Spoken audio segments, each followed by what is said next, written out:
Welcome to 100 Yards of Football. If you like the video today, please come in and share it. We'd surely appreciate it here on 100 Yards of Football. I'd like to give special thanks and honor to my producer this morning, Mr. Jeremiah Long, for making it happen for me.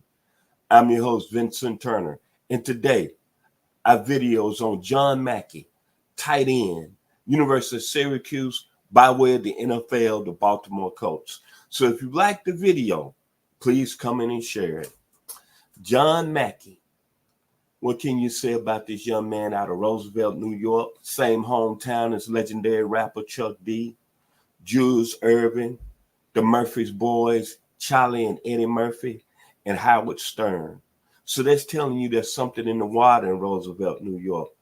But what I remember about John Mackey is the tight end position and how he came into the National Football League. But also his time when he played at Syracuse and he played alongside some people consider the greatest running back in it, in Ernie Davis. But the thing about John Mackey, he took the tight end position to another level in the NFL.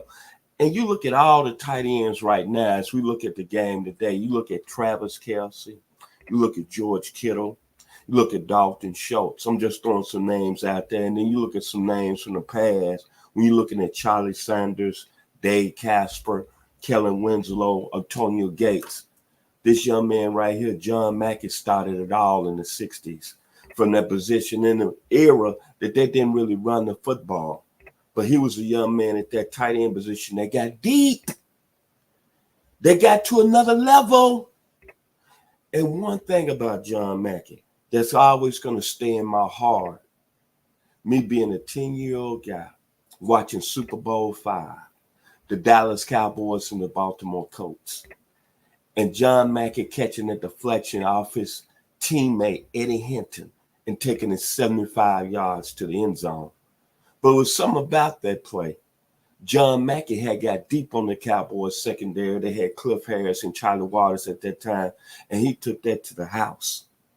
Then going back to his days when he played at Syracuse, one highlight moment that we knew about John Mackey, how he was going to be a special football player, was in the 1961 Liberty Bowl against Miami when he caught 4 passes that game. And everybody started saying, this young man right here is 6'2", 225, 230. It's got a chance to be very special. Another thing I came across with John Mackey before he got in the National Football League and had an outstanding career at that tight end position was he was a very dual threat guy at the University of Syracuse. He shared time running the football with Ernie Davis in the 2 years that they played together. He carried the ball 58 times for 279 yards in his career and 2 touchdowns as a running back. As a tight end, he had 27 receptions for 481 yards and 6 touchdowns. I didn't know that. So I'm seeing why John Mackey had so much success early on when he got to the National Football League. Then you look at the 1963 NFL draft, where you had Jerry Stovall, pretty good football playing coach out of LSU.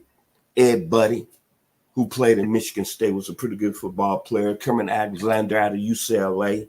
You had Dave Robinson, Super Bowl champion with the Green Bay Packers, Penn State University. But when this young man got drafted in the second round, everyone was saying how special this guy's going to be, because really a lot of people want to expect him because he was going to be playing the tight end position. But boy, did he come on the scene as a rookie in the National Football League. Averaged almost 20 yards a catch from the tight end position. Made the Pro Bowl that same year in 1963. 38 touchdowns in his career, 331 receptions, almost 5,236 yards, 15 yards a catch. But everybody was saying, this gentleman is doing it from the tight end position where they're not even throwing the ball in the 60s. But his greatest season to me was 1966. He had 6 touchdown receptions that year, 51 yards, 57 yards, 64 yards, 79 yards, 83 yards, 89 yards, averaging almost 18 yards a catch. See, when you look at John Mackey, you look at his overall career from the tight end position in the era that they didn't throw the football, Mr. Mackey almost averaged 18 yards a catch. Think about that for 1 second.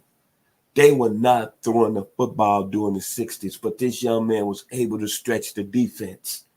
He was able to get deep because of his skill set. Skill set, the size, A+. The speed, A+. The durability, A+. Yards after catch, A+. His hands, as you see on the screen right there, off the charts, A+. He was a man among boys in the 60s playing the tight end position. I'm just going to tell it just like it is, A+. He was also a smart guy playing that position. Coverage recognition, FBI, football intelligence, A+.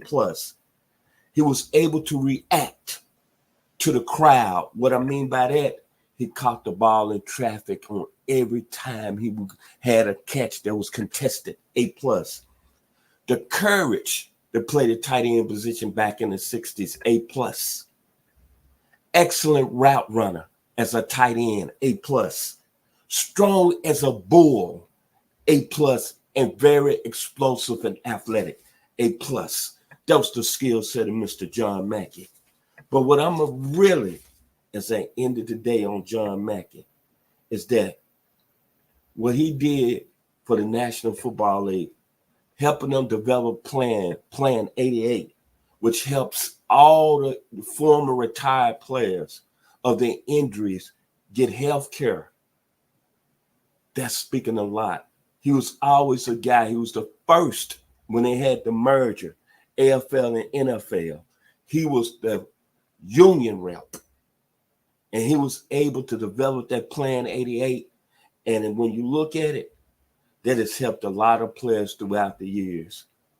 He was a guy that really was special. And he became president of the National Players Association in 1970. And he was a guy that, looking up Mr. Mackey and reading about all the great things he did behind the scenes, not only on the field, but what he did in the Baltimore, Maryland community. He was a mentor to so many kids. He fought on so many issues, social issues, civil rights issues. And a lot of people don't even mention that today about Mr. John Mackey. And I want y'all to think about that. He fought on a lot of social and civil rights issues back during that time being a player, playing the players president of the NFL. He was the first, one more time, National Player Association president. And even during that time, he was a very, very strong guy in the community. It helped a lot of people. And that Plan 88 helped a lot of former athletes. It was a very shame that he passed away on July 6, 2011. But I want people to know out there, not only John Mackey was an outstanding football player, but he did a lot of great things in the community. One more time, I have to keep bringing that up because this young man was very special. And when you look at the tight end position, as I mentioned early in this video, you look at Charlie Sanders, look at Charlie Young, you look at Dave Casper, you look at Kellen Winslow, you look at Shannon Sharp, you look at Keith Jackson, you look at Tony Gonzalez, you look at Antonio Gates, you look at Rob Gronkowski, you look at Jason Witten, you look at Travis Kelce, you look at George Kittle, you look at Dalton Schultz. I want everybody to listen to this. But for them, a guy that can stretch the field, that was athletic, out of Roosevelt, New York, Mr. John Mackey started it. Y'all be blessed here on 100 Yards of Football. It's been an honor. It's been a pleasure this morning. I'd like to give special thanks to my producer, the very talented Mr. Jeremiah Long. I've been your host, Vincent Turner. This young man right here, John Mackey, was an outstanding football player at the tight end position, outstanding individual, just did so many great things. There was so much character and loyalty. Kudos to you, Mr. John Mackey.